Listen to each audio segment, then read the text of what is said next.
We get a video package of Vader versus Ron Simmons at a house show from Baltimore, Maryland. Vader works on Simmons' shoulder and wins clean with the shoulder breaker to regain the WCW World Championship he lost to Simmons back in August in the same building. Did you know that Ron Simmons wasn't meant to lose the title in that building? He was meant to lose it the night before in Philly to Vader, and Ron Simmons just didn't turn up. He just missed the shot. What happened? His wife, oh my God, names again. It was really nicely. What the hell's her name? It'll pop in my head in a second. She was having really bad headaches, and I think they thought that she might be having a stroke or something. And so he had taken her to the hospital. I mean, of course, this is more important, right? Mm-hmm. And the night that it happened, there was some really tense moments in the building because we're all, anybody that knows Ron knows he's just a sweetheart of a guy. And Lonnie, and there you go, that's his wife's name. I now that I'm trying to think of the name of the guy that he was the attorney that used to do production or promotion works for NWA, then later WCW, and later Ring of Honor. Gary Juster came in and said that Ron had called, had to take Lonnie to the hospital. She might be having a stroke. And that quickly turned into anger in the office. Again, these guys like Bill and these guys came from the point like, hey, your dad's funeral's today? Sorry, Steve, we need you here. And anybody that knows Ronnie knows that he loves Lonnie. He's going to take care of his wife. And it turned into like, I'm going to fine him this much, I'm going to fine him that much, and it kept ramping up. And it wasn't like all in front of us. We were all sitting there listening to stories, Bill telling stories when he gets this message, and now it becomes like a seething in the not just Bill, certain people in the office that what they're going to do to Ron, to teach Ron a lesson. And I remember thinking like, you try to teach Ron a lesson when he was worried about his wife, and Ron is a sweet, sweet guy, but you sure as hell don't want him pissed off at you. And and so then of course he didn't make the show that night, and the next day this happens, and those of us in the dressing room saw it for exactly what it was. Like, this is like, okay, this is garbage, right? It's not like, hey, he took the night off last night because his daughter wanted to throw snowballs in the front yard. They were really concerned for Lonnie's health, and Ronnie showed that he had his principles in the right place and his concerns in the right place, and thank God it wasn't a stroke. And I forget what the outcome was, but Lonnie would later be fine, thank God, and he would lose this belt at that time.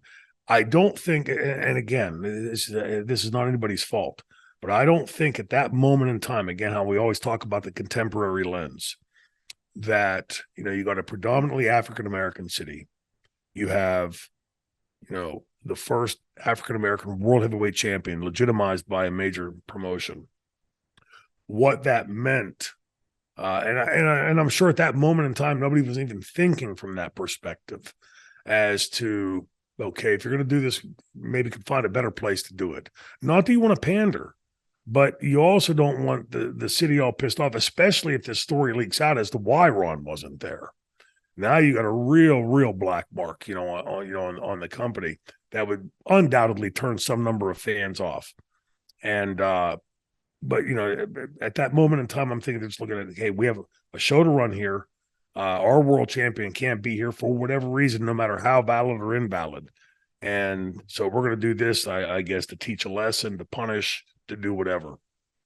And I don't think that it was as ill-meaning as it looked. Just again, because I know how the business was then, and with the mindset, like I said, Steve Williams had to miss his father's funeral because he had a defense that night. So, for the fans out there that when you hear wrestlers talk about it, you'll never hear a wrestler complain about this stuff. We sign on with full knowledge of what we're doing. But when you know, for any of the parents out there, I want you to understand, like, how special was it when you saw your kids' first steps, heard their first words, saw them blow out that candle with the number 1 on it? That first Christmas, they come down and the magic of that. Wrestlers, by and large, missed most, if not all of that, because we're on the road. And again, nobody complains about that. But then when something comes up, like, you know, your wife may be having a stroke, this is a serious deal. There are those of us that, you know, again, we see this fork in the road and the differing businesses, old school, new school, go in different ways. Old school, you never missed a shot. But in the new school, this is a reality. This is my wife. This is somebody I love dearly.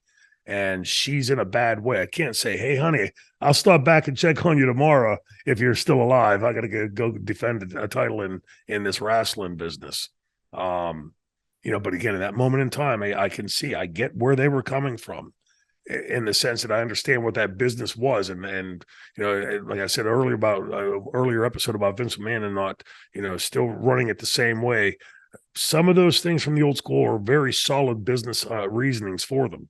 And some of them are just total bullshit like that. You know, you can't beat your dad's funeral, or, you know, all those other things that you see. So, but yeah, I do remember that vividly. And sitting there and watching, I think the mindset of us listening as The Office was ramping up, I'm going to find him this much, we'll find him that, we're going to do this to him, we're going to do that to him. I thought, good luck, because, man, you do that to Ronnie, he's liable to tear your face off. And Ronnie was pretty capable of doing that at the time. Not that he was that kind of person, but he was a tough guy. So, yeah, just, you know, again, like look at the changing face of the business. And I think that's one of those older vestiges of old school wrestling. And as much the fans know, I have an affinity for old school wrestling. Those types of things, to me, really have no place, especially in 2023, let alone other dates, you know. So, but yeah, I was there for that. Ron Simmons was fined $2,000. Yeah. And that the night before, that had gone as high as 10,000. Oh, really? We're going to find him 2,000. We're going to find him 25, and it kept ramping up. Like, and more that each of them would keep throwing it in. They were like all trying. It's like trying to top each other. You know, I'll find him $10,000. I like, you find Ron $10,000, you're liable to be dead tomorrow night. So it's not that I'm saying Ron would have murdered somebody, but yeah, you know, just a tough time. And I think in large part in the dressing room, that sat really like a lead balloon, because Ronnie had the respect of the dressing room. You know, Ronnie was a very likable guy, easy to get along with, hell of a pro. And, you know, this is just one of these things that happens in life. You know, I'm not planning on an asteroid falling on my car right now, but if it does, I got to go to the rental car counter. You know, it's just those things that happen in life. And again, I think that's where you're starting to see like those last crossovers of old school to new school were like starting to fray and snap. And some of them for better, some of them for worse. And that was one of the ones for worse.